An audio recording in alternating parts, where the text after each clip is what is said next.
Um dos textos mais pungentes da Bíblia hebraica, ou do Velho Testamento, como falam os cristãos, é o conjunto de textos compostos por 4 textos chamados de tradição israelita antiga. Esse conjunto de livros se compõe de Provérbios, Eclesiastes, Livro de Jó e Cântico dos Cânticos. Supostamente esses livros foram escritos pelo rei Salomão, que é conhecido por ser o rei mais sábio da Israel antiga. O que, evidentemente, do ponto de vista da arqueologia bíblica, hoje em dia está muito longe de ser provável. Mas independente da fonte histórica ou do ponto de vista da fé e da crença, os livros que compõem a sabedoria israelita antiga é um conjunto de livros que começa com uma ode à sabedoria dos ancestrais, que começa com uma reflexão sobre como é importante viver de acordo com o que os antepassados viveram, porque os antepassados eram sábios, e a prova que eles eram sábios é que eles não destruíram o mundo, não destruíram a vida, e a prova disso é que você está vivo. Então essa ideia de que há um louvor a ser feito daqui para trás, que é muito estranho do ponto de vista moderno, em que o louvor todo está associado à ideia de progresso, à ideia do que vem depois, esse é o primeiro passo para se constituir o caminho da sabedoria, compreendida como o núcleo da filosofia israelita antiga. Quando a gente fala em sabedoria israelita, a gente está se referindo qual seria a reflexão filosófica que existe na Bíblia hebraica ou no Velho Testamento, como falam os cristãos. O segundo livro, o segundo passo, conhecido como Eclesiastes, é o livro em que a tradição reconhece nele uma cosmologia bíblica, no sentido de que é o livro que fala do lugar do homem no universo. E esse lugar é o lugar do efêmero, é o lugar, como diz o próprio texto, do vento que passa, da nuvem de nadas, do vazio, da vaidade.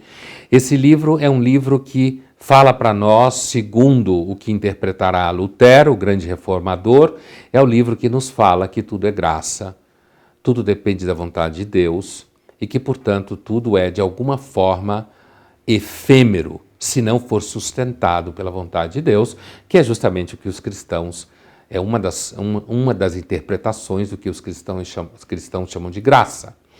Então, esse segundo passo, se você veio de um passo no caminho da sabedoria, que é aprender a respeitar os ancestrais. Depois você passa por um segundo passo, que é entender o seu lugar no universo, que é um lugar onde embaixo do sol tudo é nuvem que passa. Portanto, nós, efêmero, vazio, pó, que é uma imagem muito comum na Bíblia hebraica como um todo. O terceiro passo, identificado com o livro de Jó, é o passo em que você precisa se desnudar da sua própria idolatria moral, né? Isso significa que você precisa entender que você não é a métrica da sua própria virtude. Só Deus pode dizer quem é virtuoso e quem não é. Fora Deus, ninguém mais pode dizer isso.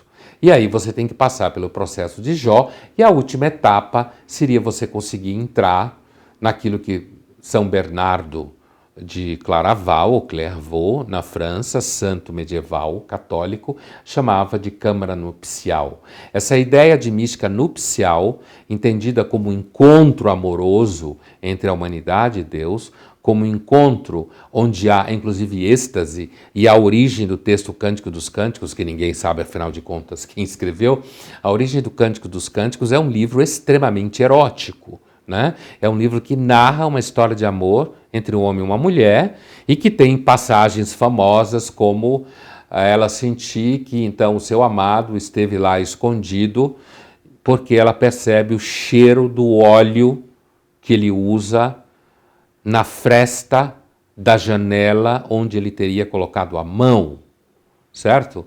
Então é um texto, essa própria ideia de fresta, que vai ser tão importante no judaísmo, quando se disser que o Messias entra pela fresta da porta, ele não chuta a porta.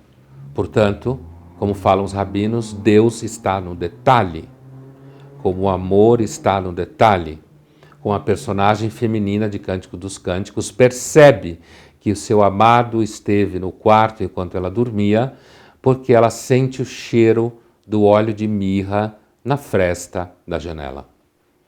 Se você quiser saber mais sobre isso, eu acabei de lançar o módulo sobre alguns livros da Bíblia hebraica, basta acessar o site.